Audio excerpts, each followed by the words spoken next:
തൻ്റെ ലോഡ്ജിനടുത്തായി school bus കാത്തു നിൽക്കുന്നു. ഒരു വാപ്പയും മകനും തമ്മിലുള്ള സംഭാഷണം ഒരു ദിവസം കാലത്ത് യാദൃശ്ചികമായി കേൾക്കും. ഇടവന്നത് മുതലാണ് ലോഡ്ജിൽ ഒറ്റയ്ക്ക് താമസിക്കുന്ന ഗൗതം പിന്നീടുള്ള ദിവസങ്ങളിലും ആ നേരത്ത് എഴുന്നേൽക്കാൻ തുടങ്ങിയത്. ആ കുട്ടി ബസ്സിൽ കയറി പോകുന്നതുവരെ അയാളും അവരെ ശ്രദ്ധിച്ചുകൊണ്ടിരുന്നു. ഗൗതം, അതായിരുന്നു അയാളുടെ പേര്. ഗൗതം ഒരു പത്രത്തിലെ പ്രാദേശിക റിപ്പോർട്ടർ മാത്രമായിരുന്നില്ല, ഒരു എഴുത്തുകാരൻ കൂടിയായിരുന്നു. കൂടാതെ അയാളും ഒരു മകനായിരുന്നു, സ്നേഹനിധിയായ പാവപ്പെട്ടവനായ ഒരച്ഛൻ്റെ മകൻ. തൻ്റെ അച്ഛനെ പോലെ ഈ പിതാവും ഒരു പാവപ്പെട്ടവനായിരുന്നു. അയാൾ മകന് കൊടുക്കുന്ന ഉപദേശങ്ങൾ തൻ്റെ അച്ഛൻ തനിക്ക് നൽകിയതുപോലെ തന്നെയായിരുന്നു. ഇംഗ്ലീഷ് മീഡിയം സ്കൂളിൽ 1ാം ക്ലാസ്സിൽ പഠിക്കുന്ന മകൻ ഉപ്പച്ചിയുടെ അടുത്ത് 600 ഉറുപ്പ്യ ഉണ്ടോ എന്ന് വിരലിൽ അക്കങ്ങൾ കാണിച്ചുകൊണ്ട് വാപ്പയോട് ചോദിക്കുന്നത് അയാൾ കണ്ടു. വാപ്പയുടെ കയ്യിൽ നീക്കിയിരിപ്പില്ലെന്ന് മകൻ്റെ ചോദ്യം കേട്ടപ്പോൾ അയാളുടെ മുഖത്ത് നിന്ന് വായിച്ചെടുക്കാമായിരുന്നു. എന്തിനാണ് 600 ഉറുപ്പ്യ? അത് സ്കൂളിൽ നിന്ന് എല്ലാ കുട്ടികളെയും ബീച്ചിലേക്കും പാർക്കിലേക്കും ഒക്കെ കൊണ്ടുപോകുന്നുണ്ട്, അതിനാണ്. കുറച്ചു നേരം ബാപ്പയും മകനും ഒന്നും വേണ്ടിയില്ല.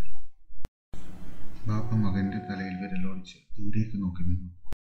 1ാം ക്ലാസ്സിൽ പഠിക്കുന്ന ഒരു കുട്ടി അത്രമേൽ തൻ്റെ ഉപ്പയുടെ അവസ്ഥ അറിയുന്നവനാണ്, അതുകൊണ്ടാണ് അവൻ ഇങ്ങനെ ചോദിച്ചത്. കുറച്ചു കഴിഞ്ഞപ്പോൾ മകൻ ഉപ്പയുടെ കൈകൾ പിടിച്ച് ഉപ്പയുടെ മുഖത്തേക്ക് നോക്കി പറഞ്ഞു, ബീച്ചിലേക്ക് ഉപ്പച്ചി തന്നെ കൊണ്ടുപോയാൽ മതി, കുട്ടികളുടെ കൂടെ പോകുമ്പോൾ തിരക്കും ബഹളവും ഒക്കെ ആവും.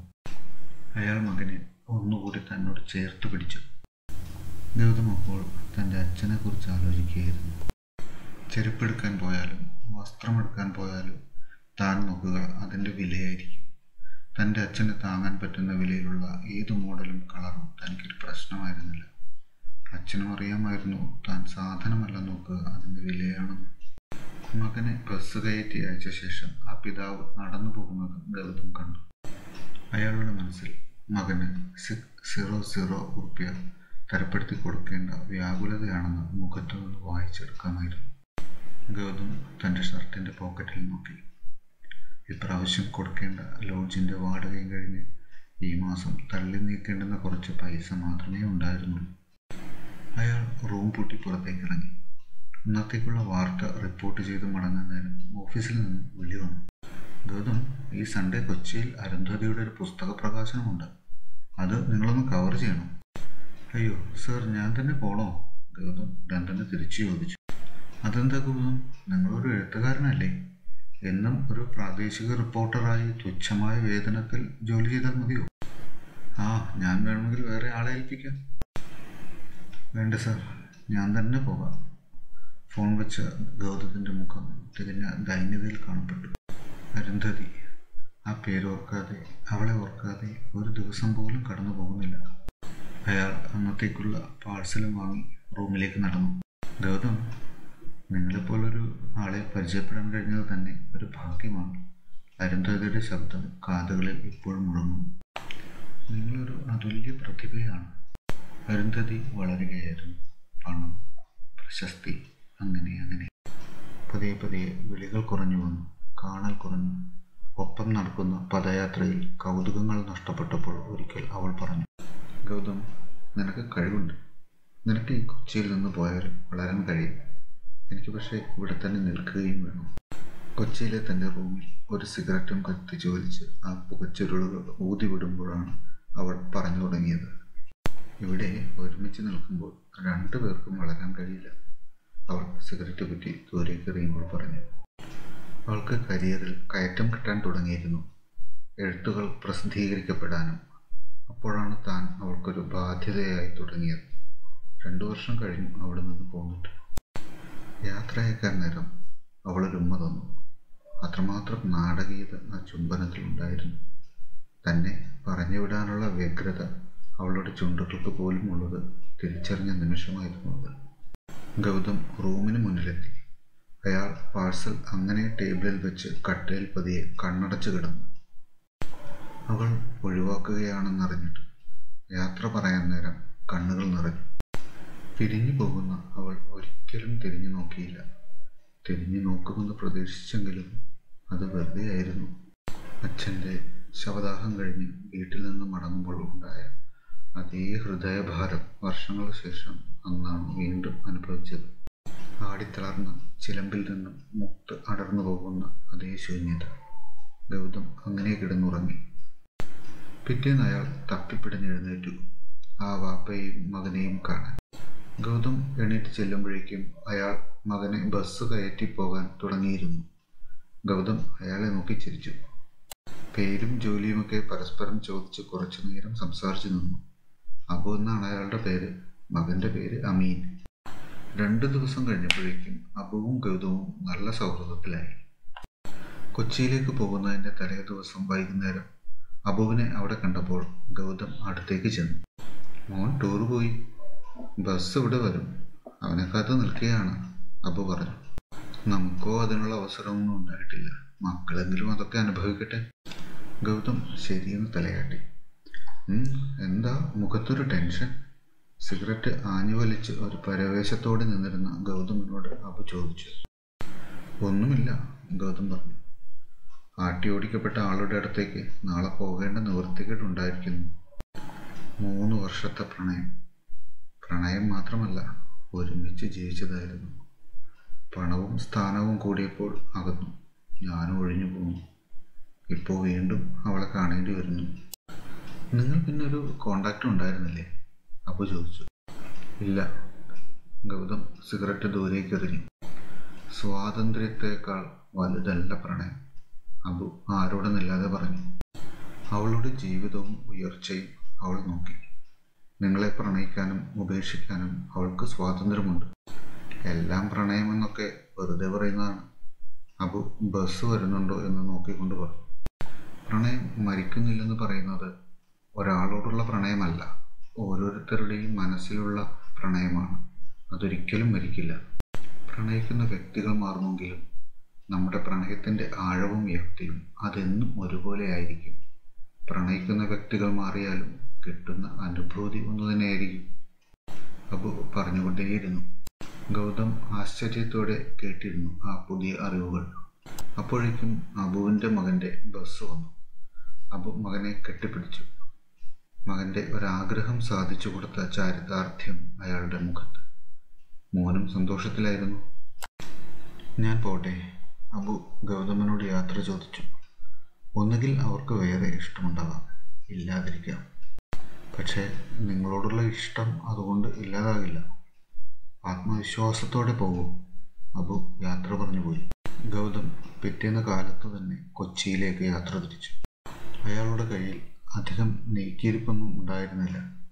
പോകാനും വരാനും ഭക്ഷണത്തിനും മാത്രമേ ഉണ്ടായിരുന്നുള്ളൂ.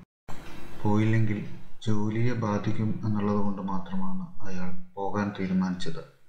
ഉള്ളതിൽ നല്ല പാൻറ്റും ഷർട്ടും ബാഗും എടുത്ത് അയാൾ പുറപ്പെട്ടു.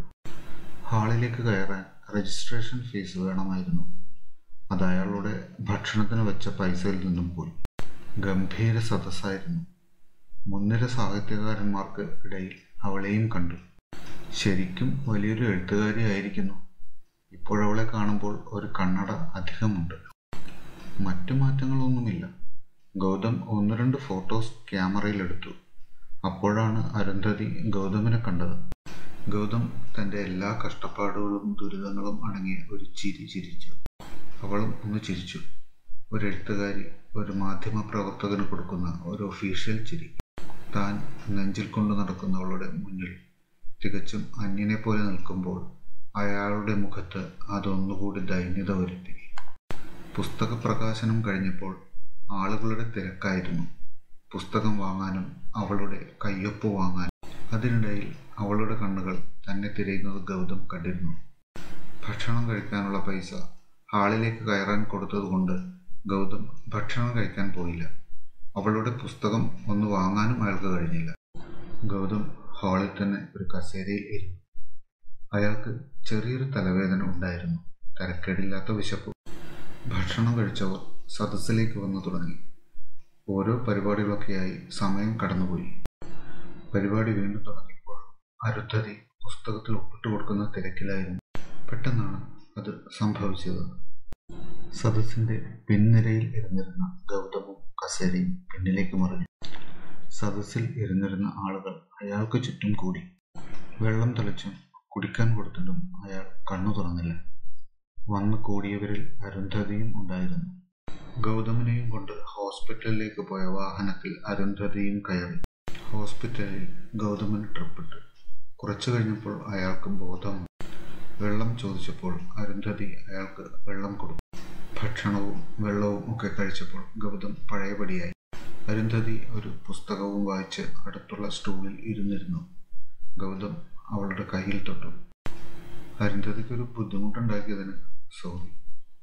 പുസ്തക പ്രകാശനം റിപ്പോർട്ട് ചെയ്യാൻ വന്നതായിരുന്നു ഞാൻ. അവളുടെ മുഖത്ത് പലവിധ വികാരങ്ങൾ മാറിമറിഞ്ഞു. ഹോസ്പിറ്റൽ ബിൽ അവൾ കൊടുക്കുമ്പോൾ സ്വന്തം നിവൃത്തികേടിൻ്റെ ഹൃദയഭാരത്തിനുള്ളിൽ ഒളിച്ചിരുന്ന് അയാൾ തേങ്ങുകയായിരുന്നു. ഞാൻ പൈസ അധികം എടുത്തിട്ടില്ല. ATM കാർഡ് എടുക്കാനും മറന്നു.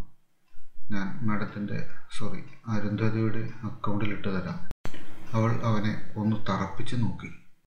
ഹോസ്പിറ്റലിൽ നിന്നിറങ്ങുമ്പോഴേക്കും അരുന്ധതിയുടെ ആരാധകരും പ്രിയപ്പെട്ടവരും അവർക്കടുത്തേക്ക് വന്നു. ഗൗതം മാറി നിന്നു. അവളോടൊരു യാത്ര പറച്ചിൽ മനസ്സിൽ ഉണ്ടായിരുന്നില്ല. ഇങ്ങനെയൊക്കെ ഉണ്ടായതുകൊണ്ട് മിണ്ടാതെ പോകുന്നത് ശരിയല്ലെന്ന് കണ്ട് അയാൾ അവളെ കാത്തു നിന്നു. ഗൗതം അവളെ നോക്കി നിന്നു. അവളുടെ ചിരിയും വർത്തമാനവും ഇടയ്ക്കെപ്പോഴോ അയാളെ ഭൂതകാലത്തിലേക്ക് വഴി നടത്തി. അവൾ വന്നു തൊട്ടു വിളിച്ചപ്പോഴാണ് ഗൗതം ചിന്തയിൽ നിന്നും ഉണർന്നത്. അവൻ അവളോട് യാത്ര ചോദിച്ചു. അരുന്ധതി അവൻ്റെ കൈ പിടിച്ചു. നാളെ പോവാം. വേണ്ട അമ്മോ, ഇനിയും ഒരു വേദന താങ്ങാൻ വയ്യ. നിനക്ക് മാത്രമേ വേദനയുള്ളൂ. മറ്റുള്ളവരൊക്കെ കല്ലാണല്ലോ. നീ ഇപ്പോഴാണ് എന്നെ അമ്മു എന്ന് വിളിച്ചത്. അതെനിക്ക് എത്ര സന്തോഷമായിരുന്നോ. നിന്നെ ഓർക്കാതെ ഒരു ദിവസം പോലും ഇല്ലായിരുന്നു. എവിടെയാണെന്നോ എന്തെന്നോ ഒരു വിവരവുമില്ലാതെ. അവളുടെ ശബ്ദം ചിലമ്പി. അവൻ അവളുടെ കൈകൾ മുറുകെ പിടിച്ചു. അവൾ അവനോട് ചേർന്ന് നടന്നു. ഒറ്റമുറിലോടിച്ചിലെ ഒറ്റപ്പെട്ട ജീവിതവും പ്രണയ നൈരാശ്യവും അയാളുടെ ആരോഗ്യത്തെ ഭാഗികമായി നശിപ്പിച്ചിരുന്നു. അതിലേറെയും അവളെ ചൊല്ലിയുള്ള വേദനയായിരുന്നു. അവൻ തൻ്റെ സങ്കടങ്ങളുടെ ഒരു ഭാരവും പുറത്തേക്കെടുത്തില്ല. അവൾ പറയുന്നത് കേട്ടു. അവൾ വസ്ത്രക്കടയിലേക്ക് കയറി അവൻ 2 പാൻറ്റും ഷർട്ടും എടുത്തു. അവൻ വേണ്ടെന്ന് എത്ര നിർബന്ധിച്ചിട്ടും അവൾ കേട്ടില്ല. രാത്രിയിലേക്കുള്ള ഭക്ഷണവും വാങ്ങി അവർ ഫ്ലാറ്റിലേക്ക് പോയി. ഒരുപാട് സൗകര്യങ്ങൾ ഉള്ളൊരു ഫ്ലാറ്റ്. ഗൗതം അവിടെയുള്ളൊരു സോഫയുടെ അരികു പറ്റിയിരുന്നു. അരുന്ധതി അയാൾക്ക് അടുത്തേക്ക് ചേർന്നിരുന്നു. രണ്ടുപേരുടെയും കണ്ണുകൾ നിറഞ്ഞിരുന്നു. അവളുടെ വിയർപ്പിനും അവൾക്ക് പേരറിയാത്ത മണം. അവളുടെ ചുണ്ടുകൾക്ക് യാതൊരു ധൃതിയും ഉണ്ടായിരുന്നില്ല. ഗൗതം, നീയൊരു കഥയിൽ എഴുതിയിരുന്നില്ലേ, ചില ബന്ധങ്ങൾ നമുക്ക് എത്ര പ്രിയപ്പെട്ടതായിരുന്നാലും പേരറിയാത്ത കാരണത്താൽ അകലുന്നുവെന്ന്? ഗൗതം മിണ്ടിയില്ല. പേരുണ്ടായിരുന്നു, അവൻ മനസ്സിൽ പറഞ്ഞു. നിനക്ക് പേരും പ്രശസ്തിയും ആയപ്പോഴാണ് നീ എന്നിൽ നിന്നകന്നത്. ഇപ്പോഴുള്ളത് പ്രണയമോ സ്നേഹമോ സഹതാപമോ എനിക്കറിയില്ല. എന്നിരുന്നാലും നാളെ നേരം പുലരുമ്പോൾ നിന്നോട് യാത്ര പറയാതെ ഞാൻ ഇവിടെ നിന്നിറങ്ങും. നിനക്കൊരു ശല്യമാകാൻ ഞാൻ ആഗ്രഹിക്കുന്നില്ല. നിന്റെ സ്വാതന്ത്ര്യത്തിലേക്ക്, സ്വസ്ഥതയിലേക്ക്, നിന്റെ അഭിവൃദ്ധിയിലേക്ക് പടരാൻ ഞാൻ ആഗ്രഹിക്കുന്നില്ല. ഇവിടെ ഈ സോഫയിലിരുന്ന് നീ എന്നെ ചുംബിച്ചപ്പോൾ നിന്റെ ആവേശം ഞാൻ അറിഞ്ഞു. ഇന്നത്തെ രാത്രിയിൽ നിന്റെ ശരീരത്തിലേക്ക് പടരാൻ നീ ആഗ്രഹിച്ചാലും ഞാൻ തുനിയുന്നില്ല. അതുകൊണ്ടാണ് ക്ഷീണം കൊണ്ടെന്ന പോലെ ഞാൻ ഈ സോഫയിൽ ചുരുണ്ടത്. പുസ്തക പ്രകാശന സ്ഥലത്ത് വെച്ച് നീ എന്നെ കണ്ടപ്പോൾ ഉണ്ടായത് അന്താളിപ്പായിരുന്നു. വിശപ്പ് കൊണ്ട് ഞാൻ തളർന്നു വീണപ്പോൾ നിനക്കുണ്ടായത് കുറ്റബോധത്തിൽ നിന്നുണ്ടായ സഹതാപമാണ്. നീ വാങ്ങിത്തന്ന വസ്ത്രങ്ങൾക്കും ഭക്ഷണത്തിനും നന്ദി. നാളെ നേരം പുലരുമ്പോൾ ഞാൻ എൻ്റെ ഒറ്റമുറി ലോഡ്ജിലേക്ക് യാത്രയാവും. കാലത്ത് അവിടെ കാണുന്ന ഒരു വാപ്പയും മകനും എനിക്ക് നൽകുന്നത് ഒരു ബാല്യമാണ്. ഞാൻ അതിലൂടെ പുനർജനിക്കുന്നു. നീ എൻ്റെ ദേഹത്ത് ഒരു ബെഡ്ഷീറ്റ് പുതച്ചതും നെറ്റിയിൽ ഉമ്മ വച്ചതും ഞാൻ അറിയും. ഞാൻ നിന്നോട് വിട പറയുകയാണ്. ആരും ഇല്ലാത്ത ഒരിടത്താണ് ഞാൻ മറിഞ്ഞു വീണതെങ്കിൽ ഈ ജീവിതം തന്നെ അവസാനിച്ചേനെ. നീ എനിക്ക് ഒരു പുനർജന്മം നൽകിയിരിക്കുന്നു. നന്ദി.